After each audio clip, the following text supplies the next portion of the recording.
Hi everyone, I decided to share my story here because I don't know where else to turn. The events I will describe have been haunting my life and I'm at a loss for what to do next. I was desperate and bills were piling up and my savings were almost depleted. As a single parent to a 7-year-old, finding a steady job that pays well and allows me to be home for my child was a challenge. The weight of financial hardship had become a constant companion, whispering doubts and fear into my ear. I spent countless nights staring at the ceiling, worrying about how I would keep a roof over our heads.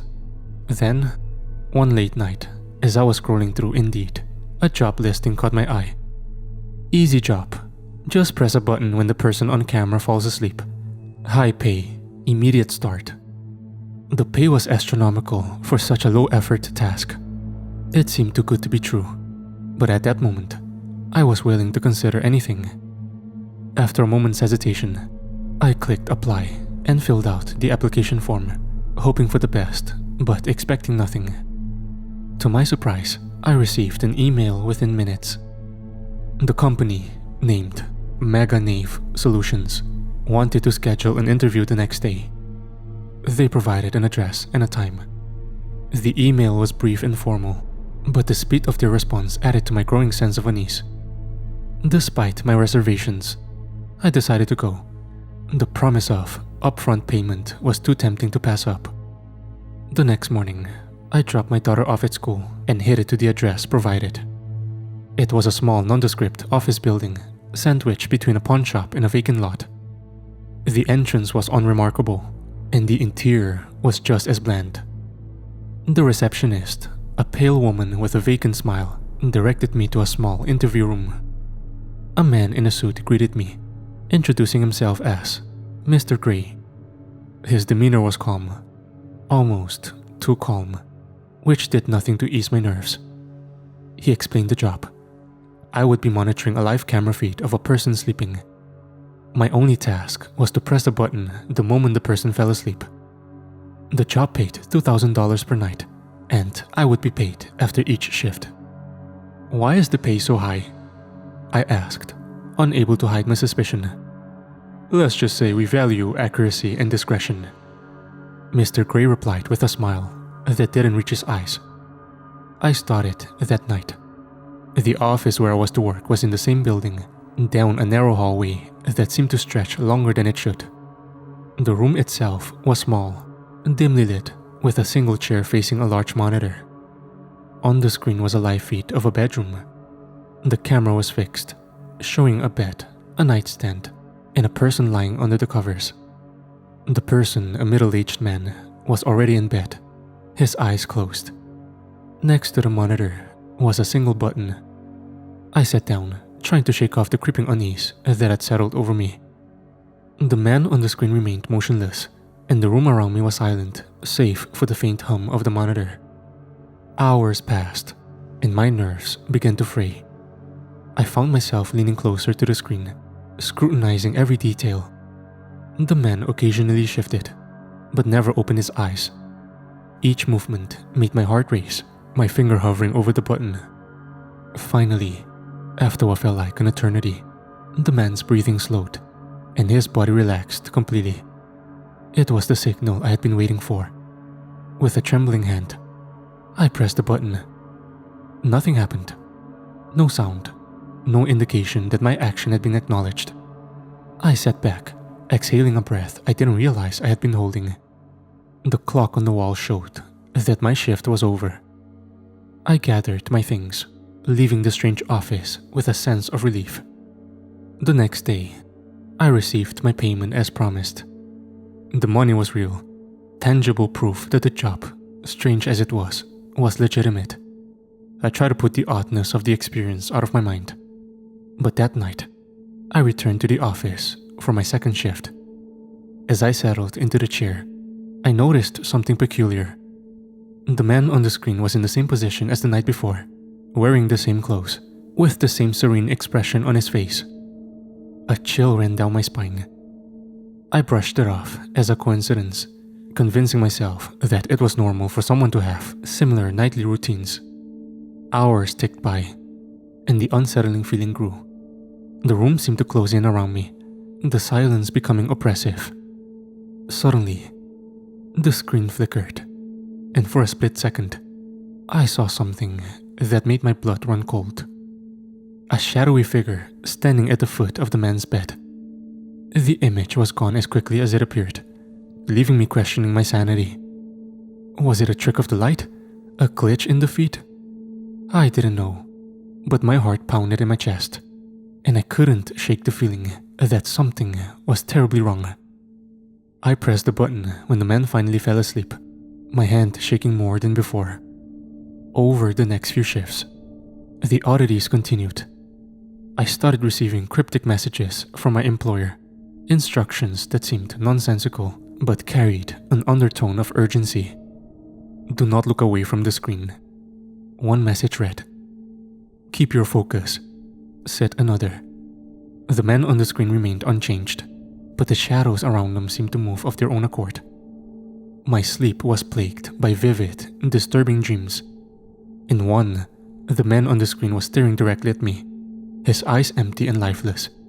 In another, I was in his room, unable to move as the shadowy figure loomed closer. I woke up each time, drenched in sweat, the details of the dreams etched into my mind. One night, I decided to look into the company, Myuu Solutions. There was almost no information available. No website, no reviews, nothing. It was as if the company didn't exist outside of the job listing. My unease grew, but the money was too good to walk away from. I had to endure it, at least until I could find something else. The sense of dread continued to build, and the line between reality and my dreams began to blur. The cryptic messages, the eerie stillness of the man on the screen, and the shadows that seemed to move with a life of their own. All of it was driving me to the edge. Each night, I questioned my sanity a little more, wondering if I was caught in some elaborate nightmare. But as the financial burden eased, I couldn't ignore the growing suspicion that I was part of something far more sinister than I had initially believed. And that realization was terrifying. Night after night, I returned to that dimly lit office, each shift dragging me deeper into a state of unease. The man on the screen remained a constant and unmoving figure, whose serene expression belied the growing horror I felt. It wasn't just the repetitiveness that unnerved me. It was the sense that I was being watched, that something or someone was aware of my every move. The cryptic messages from my employer continued, becoming more frequent and more disturbing. "Stay focused," one message read. "Do not turn around," said another. These messages would pop up randomly on my screen, making me jump every time. I couldn't shake the feeling that they were meant to keep me on edge, to keep me scared. One night, as I sat in the small, claustrophobic room, the silence was broken by a faint tapping sound. At first, I thought it was just my imagination, a product of my frayed nerves. But as the tapping grew louder and more insistent, I realized it was coming from somewhere inside the office. My heart raced as I scanned the room, but there was nothing out of place. The screen flickered again, and this time, the shadowy figure at the foot of the man's bed lingered longer. It was darker than the shadows around it, its form vaguely humanoid, but indistinct. I felt a chill run down my spine as the figure seemed to turn its head, almost as if it were looking directly at me. Then, just as suddenly as it had appeared, it vanished. My nights were no longer just about pressing a button when the man fell asleep. They had become a test of endurance, a battle against the creeping paranoia that threatened to overwhelm me. I began to notice other oddities. The room seemed to grow colder as the night wore on. I could swear I heard whispering voices, too faint to make out, but always present, like a constant murmur in the back of my mind. One night, while I was on my way to the office, I ran into a man who claimed to have worked for Myuu Solutions. He was disheveled, his eyes wild and filled with fear. He grabbed my arm and whispered urgently, "Leave while you still can. They're watching us. They're always watching." Before I could ask him any questions, he hurried away, leaving me standing in the street, more confused and terrified than ever. I tried to find out more about Mega Knave solutions, but every attempt led to dead ends. It was as if the company was a ghost, existing only in shadows and whispers. The cryptic messages I received began to include instructions that make no sense. "When you see it, stay still," and "The shadows know your name." Each message seemed designed to heighten my paranoia, to push me closer to the brink. One evening, Mr. Gray contacted me with a new task. He wanted me to monitor the feed overnight. The pay for this task was double the usual amount, but it came with strict instructions. Do not leave the room. Do not look away from the screen. Press the button as soon as he falls asleep. I arrived at the office earlier than usual, my anxiety already at a fever pitch. The room felt different, more oppressive, as if the very air was thick with foreboding. I sat down and focused on the screen, determined to see the night through. As the hours passed, the strange occurrences intensified. The shadowy figure appeared more frequently, its form becoming clearer each time. It was tall and thin, with long spindly limbs that seemed to stretch unnaturally. The whispering voices grew louder, filling the room with a chorus of unintelligible murmurs. Around midnight, the power flickered, and the room was plunged into darkness. My heart pounded in my chest as I fumbled for my phone to use its light. When the power returned, the screen showed the man on the bed sitting up, his eyes wide open and staring directly at the camera. It was the first time I'd seen him move, and it filled me with a deep sense of dread. I pressed the button instinctively, but nothing happened. The man continued to stare, his eyes unblinking and filled with a silent plea. I was paralyzed with fear, unable to look away, unable to do anything but watch. The shadowy figure reappeared, standing behind the man, its long arms reaching out as if to envelop him. The screen flickered again, and the image was replaced with a message. "Do not look away." I was trembling, my breath coming in short, panicked gasps.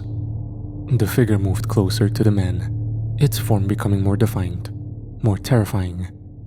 It leaned down, and the man's mouth opened in a silent scream. I couldn't take it anymore. I tore my eyes away from the screen, breaking the one rule I had been given. The room around me seemed to come alive, the shadows deepening, and the whispering voices growing louder. I felt something cold and intangible brush against my skin, and I realized that whatever was on the screen was now in the room with me. I couldn't breathe. The cold presence in the room was palpable, wrapping around me like a vice. I clung to the hope that I was imagining it, that this was some elaborate trick my mind was playing on me. But deep down, I knew that whatever was happening was real. The screen flickered again, and the message, "Do not look away," was replaced by, "Stay still." I forced myself to remain motionless, though every instinct screamed at me to run. The whispering voices seemed to grow louder, more insistent, and the shadows danced around the edges of my vision. I could hear my own breathing, ragged and uneven, mingling with the eerie whispers. I tried to focus on the screen, but my eyes kept drifting to the corners of the room, where the darkness seemed to pulse with a life of its own. The man on the screen had returned to his lying position, his eyes now closed, his body once again at peace. The shadowy figure had vanished, leaving only the oppressive silence behind. I stayed that way for what felt like hours, my body rigid, my mind racing. Eventually, the whispers faded, and the room grew still. I exhaled a shaky breath, my muscles aching from the tension. The clock on the wall showed that my shift was nearly over. With great effort, I forced myself to stand and leave the office. The following day, I couldn't shake the feeling that I was being watched. Every shadow seemed to hide something sinister. Every whisper of wind sounded like the hushed voices from the night before. My daughter noticed my unease and asked if I was okay. I forced a smile and assured her that everything was fine, but inside, I was falling apart. That night, I returned to the office, dreading what awaited me. The instructions were the same. Monitor the feet, press the button when the man fell asleep, and most importantly, do not look away. As I sat down and the screen flickered to life, I braced myself for the horrors to come. The man on the screen seemed agitated, his movements more restless than before. The shadowy figure appeared almost immediately, its presence now a familiar source of dread. This time, the figure didn't just stand at the foot of the bed. It moved closer, its spindly arms reaching out towards the man. I pressed the button, hoping to end the nightmare. But the man didn't fall asleep. Instead, he sat up and turned to face the camera, his eyes wide and filled with terror.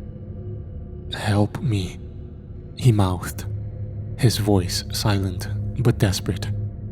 My heart raced as I watched, unable to tear my eyes away.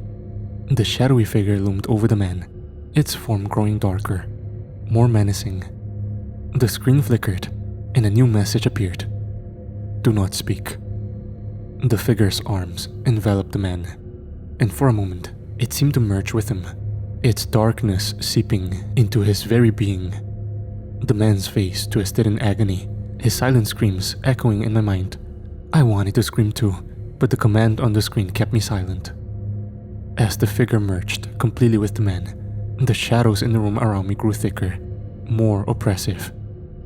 The whispers returned, louder and more coherent.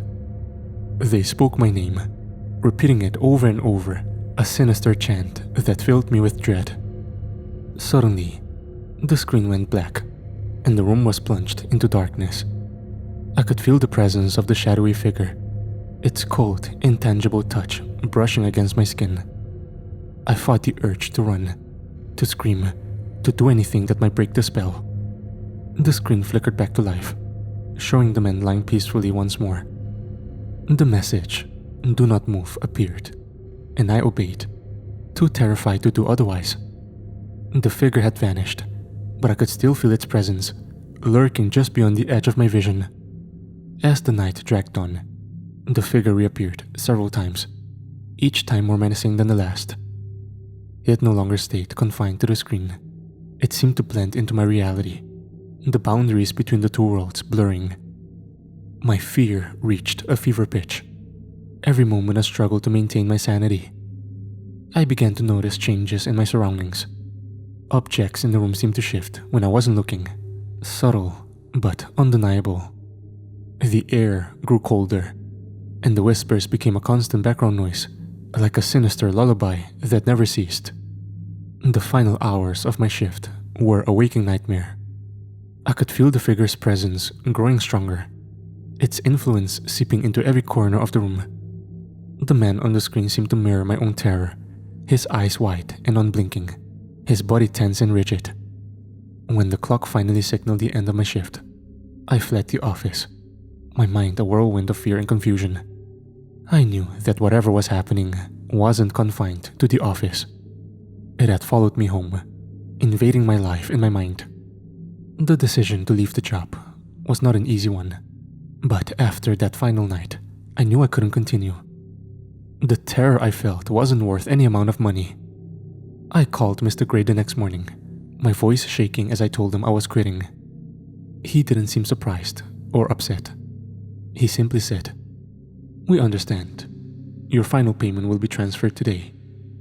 There was a cold finality to his words that chilled me to the bone.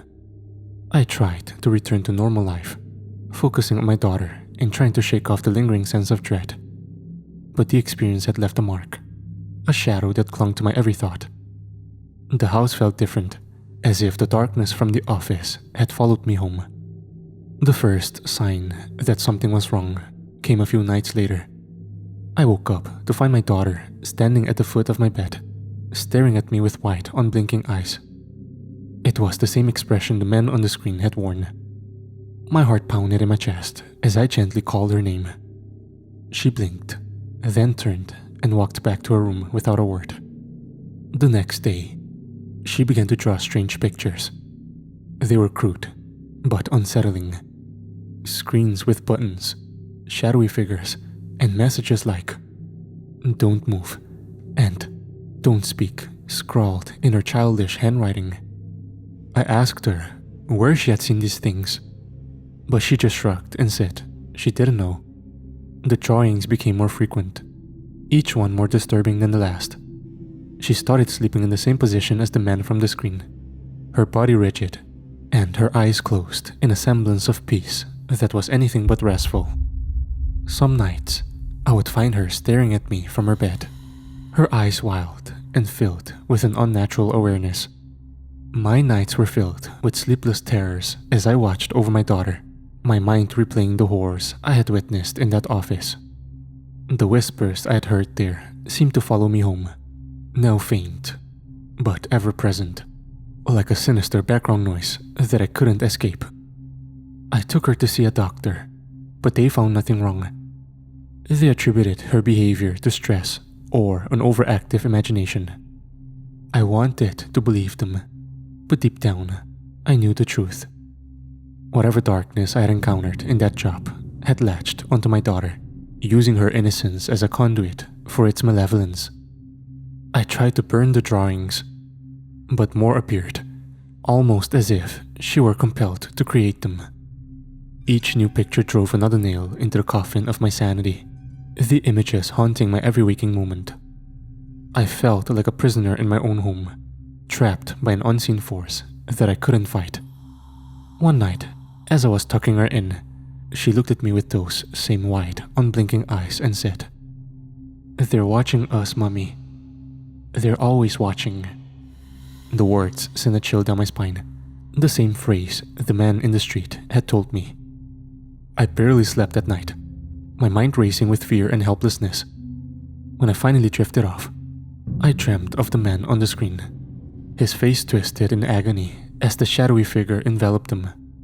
I woke up drenched in sweat, the whispers louder than ever. In the weeks that followed, the situation only worsened.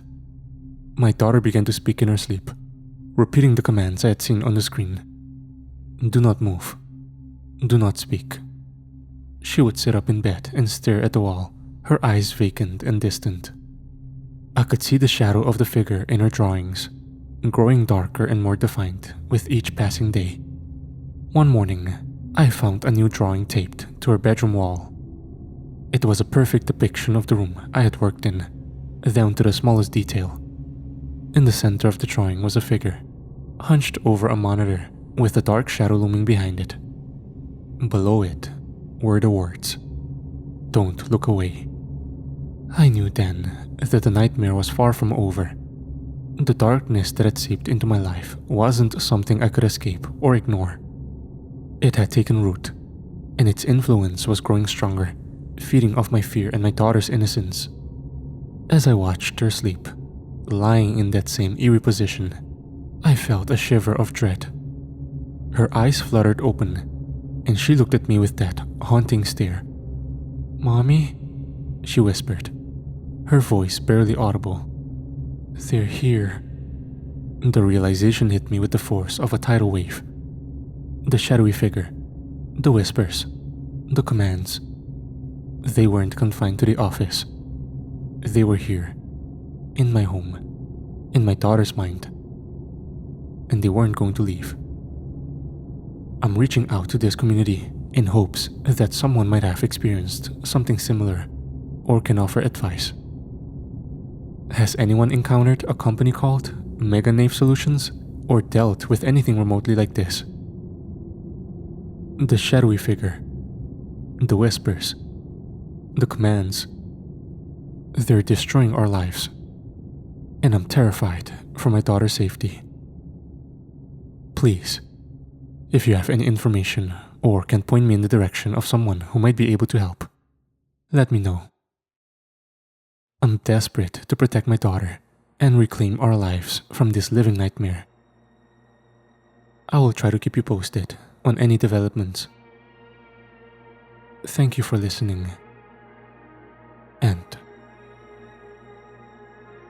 for your support.